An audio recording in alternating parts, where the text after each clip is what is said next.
campus security, and they have essentially taken over that lobby of the Butler Library right now.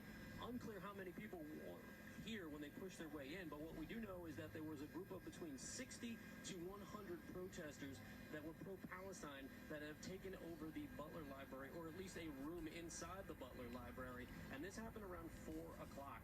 And the NYPD is monitoring the situation, but they have not been requested to come in. Columbia University did release a statement that said they are experiencing what they're calling a disruption in reading room 301 of the Butler Library. And they're saying that the individuals involved have been asked for ID, which will be recorded, and then they will be asked to disperse. Failure to do so will be in violation of their rules, and they could face further escalation up to and including possible arrest. They said anyone who is not involved is free to leave, but like I said, the last few minutes, we have seen more people coming in from the outside and pushing their way past the campus security at the door into the lobby of Butler Library. Still a very developing and fluid situation.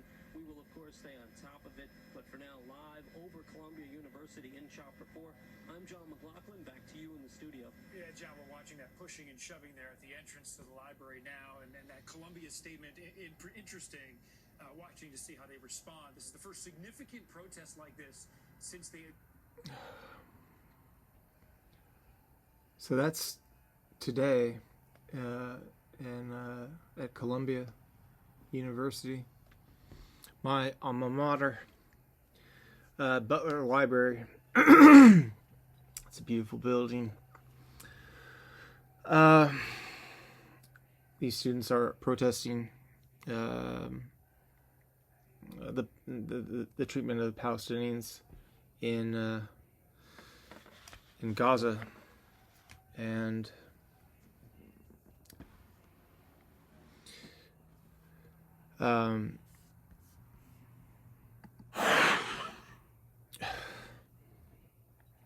it's ridiculous.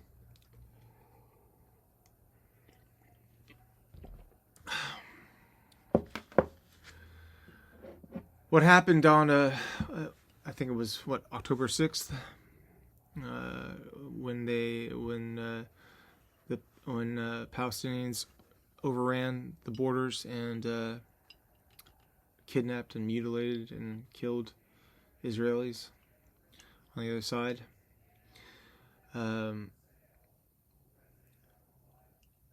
These people here,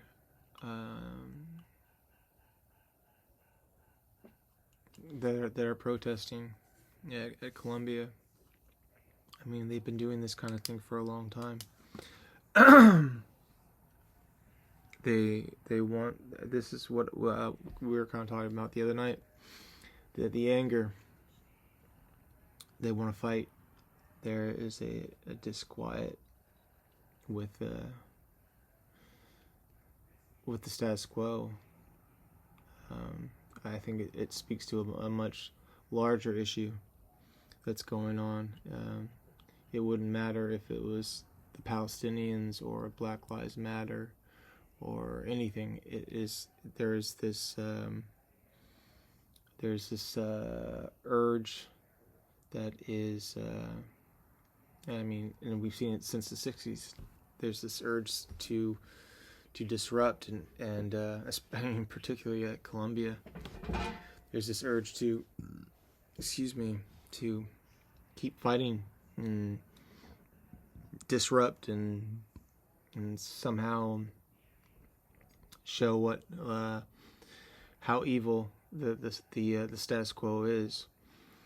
I mean, is the situation in Palestine bad? I'm not an expert on Palestine, hardly. But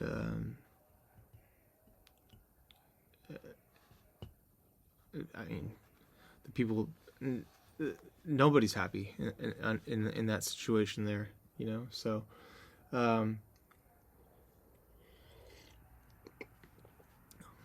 but I feel like these people, they're not so much interested in the plight of the Palestinians. I don't feel I don't feel like the people that were really involved, the Black Lives Matter, I can't say that for all of them.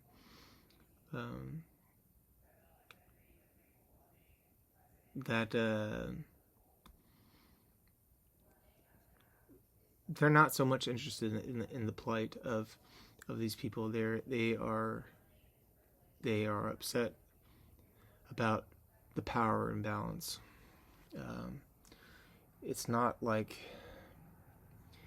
if somehow there could be a two-state solution and everything was hunky-dory, everybody would be happy. I don't think that's what they're really fighting for. Michelle Obama the other day was talking about how she felt nervous and scared for people of color. She's got security details and whatnot, but obviously many people don't. I don't think that what people like Michelle Obama, I mean, I'm not a my reader, I don't know her. She seems like a nice lady with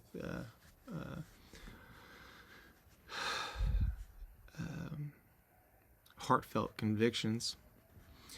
I don't think what people are looking for is, I think people aren't being honest about what they're looking for. When you see people, storming Columbia, or you see people burning down buildings over George Floyd, they're saying that they want restitution, they want justice. It doesn't ring true to me. In my mind, it's about you guys have power and we don't like it, and you've abused it and oppressed us. And I'm not debating that at all. There's been plenty of police brutality and throughout America's history, no doubt about it. So the objective isn't really equality. It's we want to change who's in power. There's this big argument about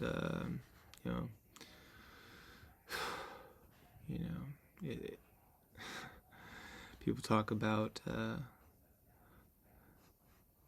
white men. That's the problem. White men. You can say you can say anything you want to about look at all those. It's about those old rich white men that are ruining the world. Yeah, you could say if you put in any other group of people, and he said that about, you'd be tarred and feathered. But white men, yeah, hey, I guess I guess we can take it. It's not about it's not about leveling the playing field. I don't think that's what they're after. They're after, and I'm not blaming them. It's a human thing. They're not after equality. They're after the reins of power themselves. That's often what happens. We were talking last time about during Roman times, what happened during the transition from paganism to Christianity. You had an empire that was polytheistic, all around, many different religions and whatnot, and Christianity was a very small religion, but very threatening to the powers that be, and there were persecutions against the Christians, and the Christians were always lamenting and saying, stop feeding us to lions. Who can blame them for that? Who wants to be fed to a lion?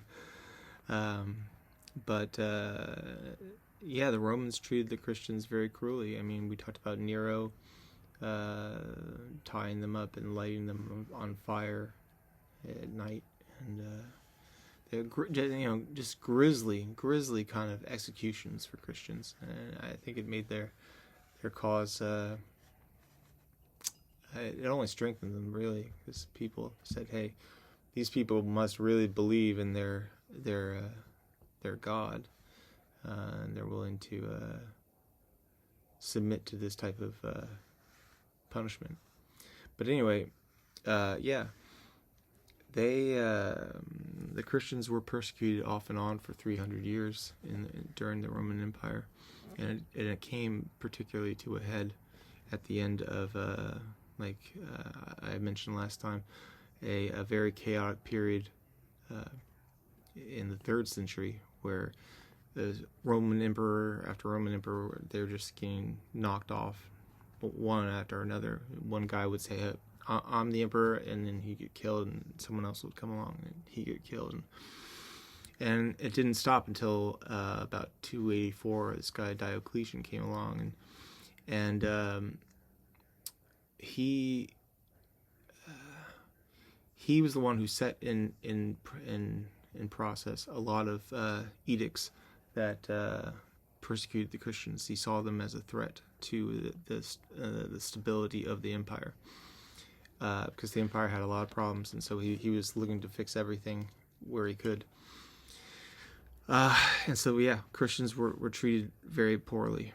But what happened when it flipped? Like we were talking about, things can change in an instant.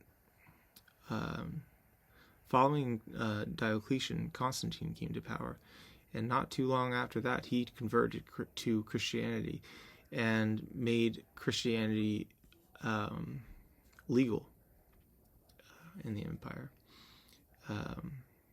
It wasn't until a little bit later that it was the only religion that you could have, but he made Christianity legal, so people could organize churches and worship and freely now, and that's when the balance of power started to change.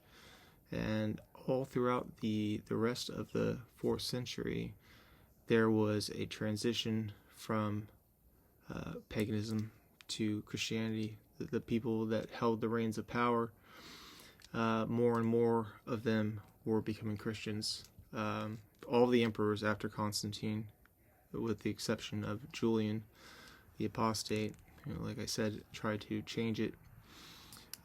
All the emperors were Christians. So you want to get in with the government, and you want those high-paying jobs, you better be a Christian. So that trickled down. So all of a sudden, the Christians were gaining a tremendous amount of power.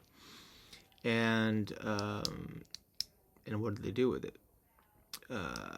Very quickly, there were persecutions against the pagans. And it was the pagans that were getting thrown to lions and tigers and stuff like that. So, that was quite a long diversion, but, it's an example of really a human example of what happens. The Christians, when they're the minority, would have been happy with just equality and just leave us alone, let us do our thing. But once they got power, that wasn't enough for them, and they abused it. It's that old saying, absolute power corrupts absolutely, and that's the truth that shows itself again and again and again and again throughout history. So with race relations here in America, obviously we keep talking about, is there institutionalized racism?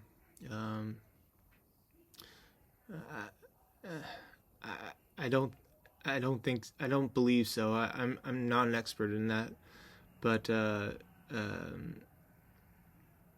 to say that we are a naturally racist country, I think is ludicrous.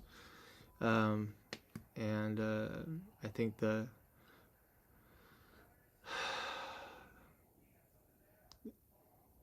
all the structures and um, uh,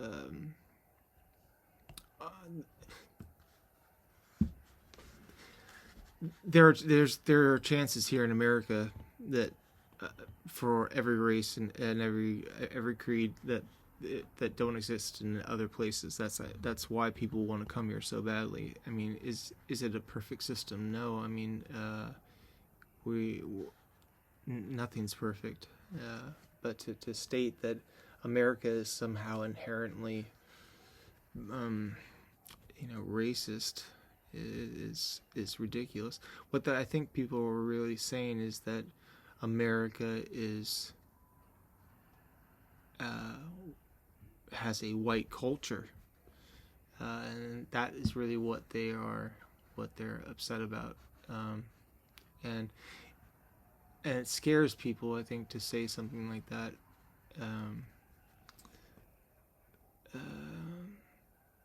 But it shouldn't. There's usually truth to these things, and when comedians get up and on stage and they make jokes and whatnot, and they say stuff, people wouldn't laugh if there wasn't a grain of truth to it. It's funny because it's true. Is there a white culture in America? Has there been a white culture in America? Yeah. I would say a Judeo-Christian white culture has been predominant in America. And I guess the question is it wrong to say, hey, I want to protect that, I want to institutionalize that, and I want to seal that up in a body. I don't think you could, even if you wanted to. I mean, it's things change too fast. But there has been a culture of white Christian men throughout through America, and it's not a bad thing. It's not bad. I mean, you can talk about all the evils.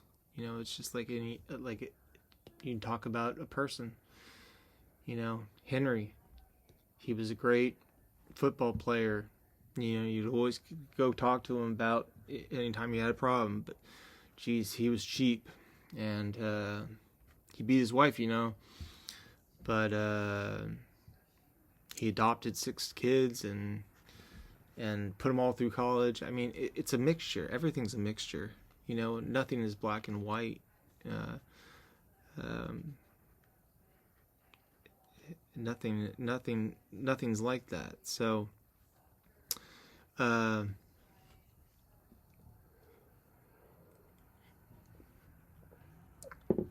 culture has been predominantly, Judeo-Christian, and people like their own thing, and that doesn't make them evil. That doesn't make them racist. That doesn't make them bigots. It makes them human.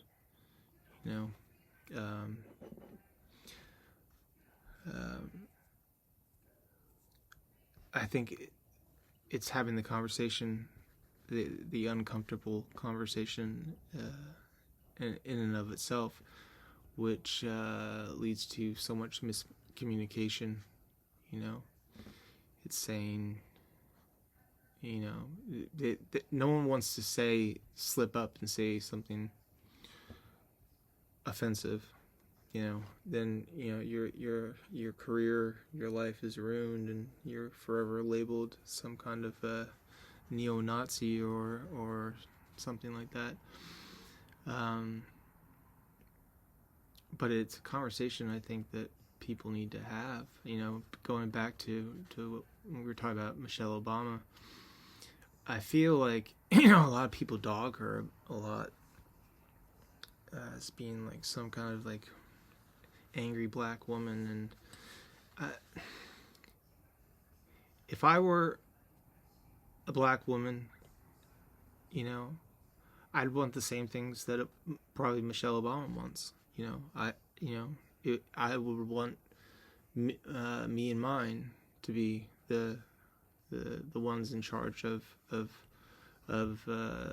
setting standards and protocols and whatnot like that, and so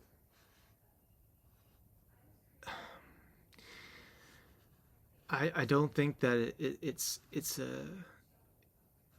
I mean, she frames it oftentimes as being something that needs to be fixed. I don't think it's something that is fixable. I think it's a human kind of fault that we are tribalistic and that we want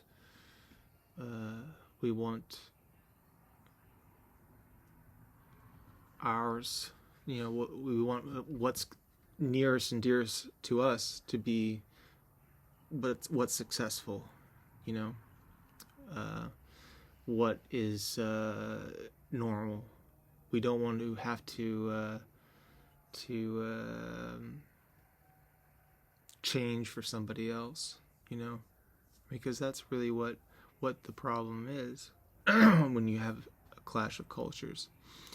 You have two cultures that butt up against each other, that they have to accommodate, and that's uncomfortable. If and you don't have that when you have a homogenous society, and we definitely do not have a homogenous society anymore. But there will always be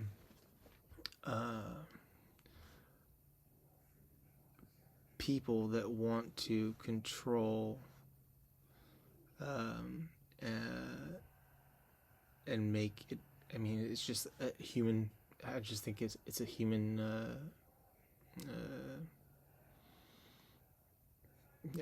aspect of humanity that we want. Like I said, we want to be around the familiar. We don't want to be the outsider. So, I get it. I definitely get it, and I get the fear. I get the fear that happens on both sides. I get the fear that people have, especially when we're talking about the border crisis. People come into their towns and whatnot. All of a sudden you've got people that are in mass numbers that are threatening your way of life, threatening the way that you do things on a daily basis. I mean, most people just want to get up, do their work, come home, go to sleep. They don't want to have to, defend their culture or their family or their property, But that's what has happened in many cases when you have, desperate people coming into places in small towns like that. So,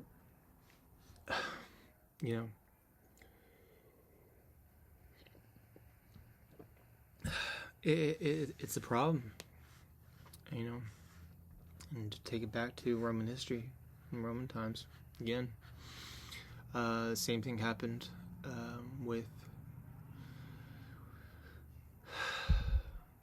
in the third, fourth, and fifth centuries. You had the Germans coming in. They didn't want to destroy the empire. They wanted the luxuries that they saw the Romans had, flushing toilets and, eating pheasant and, I don't know, throwing people to lions and watching circus games and stuff. They saw that the standard of living, they wanted to take part, and it's no different than the migrants that come here. They see and they want a better life, and so especially at the end of the 4th century, there was a mass migration of Goths, Germans, that infiltrated into the Roman Empire, and all of a sudden you had this massive humanity that did not speak the local language and did not share the same customs. I mean, they weren't completely barbarian. You know, there had been enough cross exchange over the past couple hundred years that you know, they weren't complete foreigners. Just like, you know, you see somebody at the border, it's not like you can't imagine. I've never seen a person like that before, you know. But these people eventually, by their great numbers, overwhelmed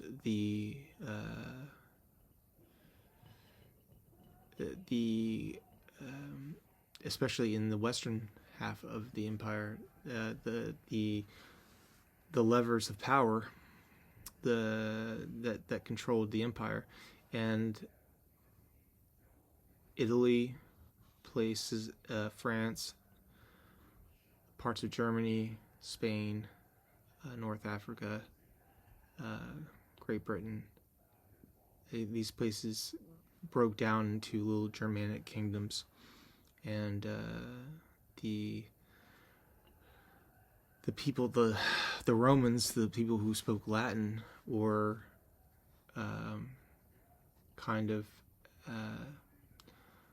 hostage to these newcomers. You know, we can call them barbarians if you want to, but they were calling the shots, and they were collecting the taxes, basically. Whoever's collecting the taxes is calling the shots. So the Germans were collecting the taxes. They were conducting court and whatnot, and administering laws.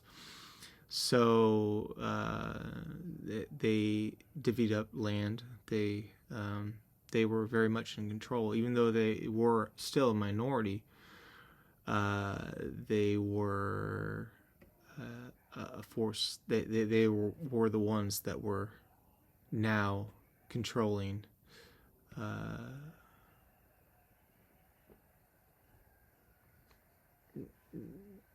the cities of what had been the Western Roman Empire, cities of like Rome and Milan and what have you.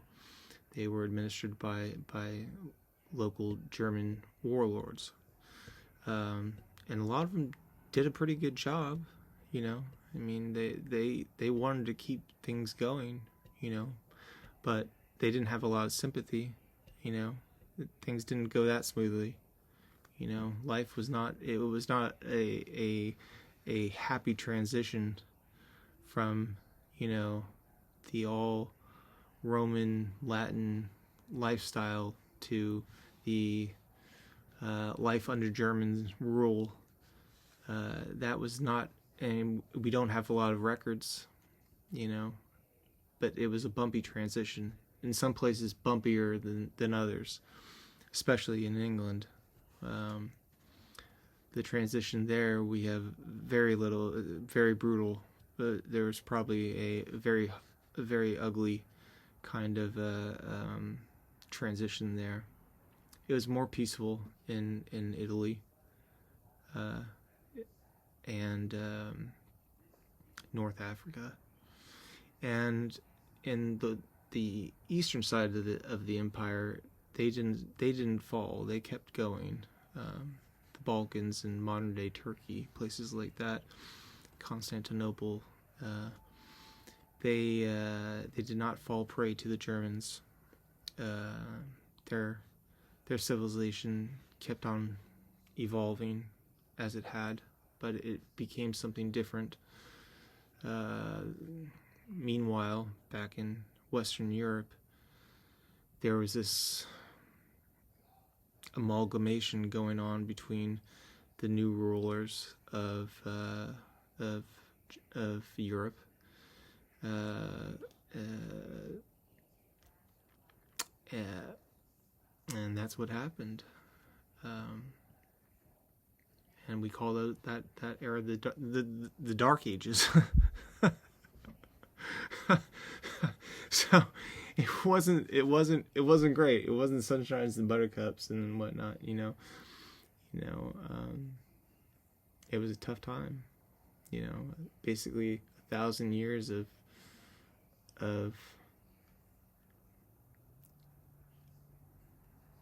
a lot of backwardsness. It took 1,000 years for Western Europe basically to catch back up with the East, because they had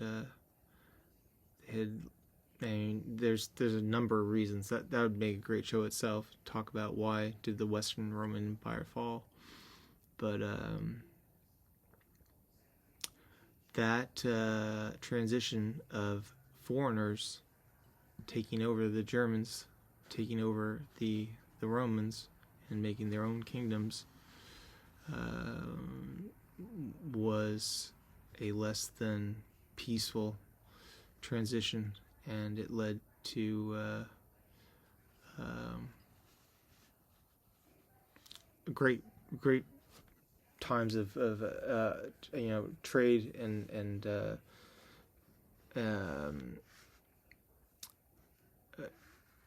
trade went off, and everything became much more localized. The standard of living went down tremendously. It wasn't until the year 800 we had Charlemagne. Even then, we're talking about a totally different world from the classical world. He tried to re-envision, the Holy Roman Empire, and it wasn't anything like the Roman Empire. I think I forget who it was, but they said the famous line is it wasn't holy, it wasn't Roman, and it wasn't an empire.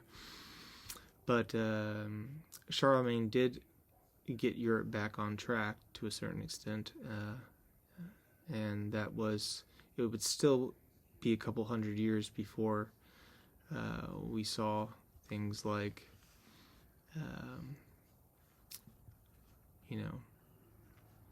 the type of art in the Renaissance and medicine and learning that would compare with that of antiquity. So there was a loss. There was a major loss there. And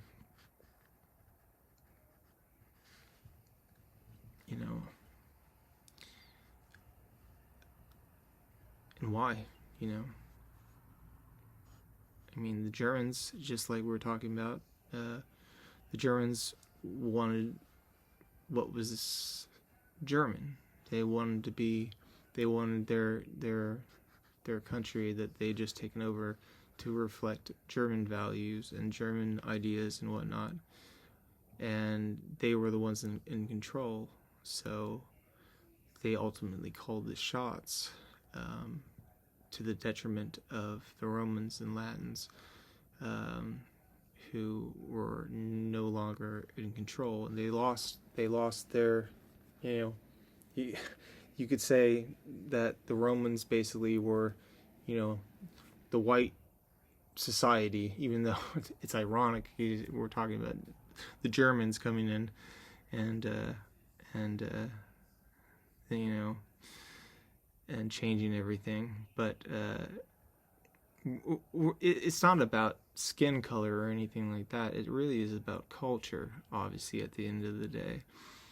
One culture against another culture. And what happened is one culture overcame an older culture, and that older culture suffered. So the analogy there,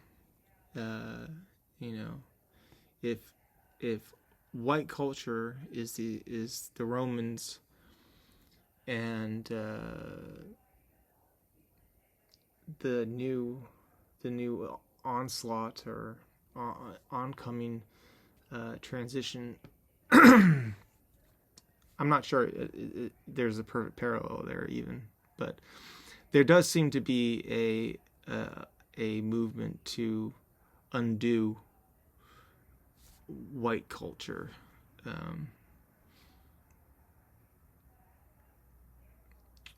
because of the sins associated with it, and there certainly are numerous sins, but there are sins in every culture,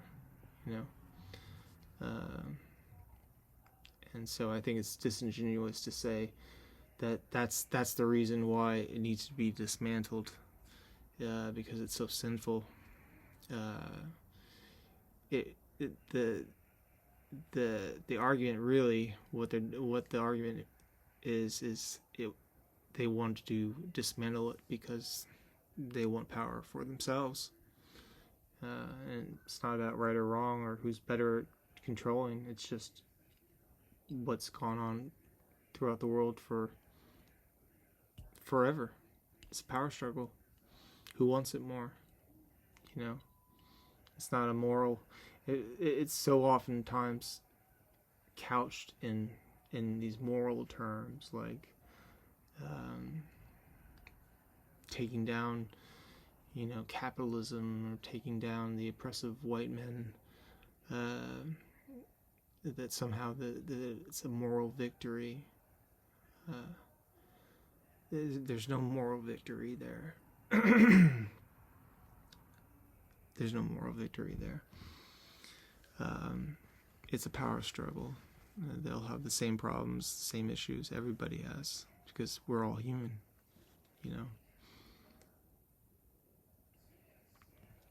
It's really about just who's in control.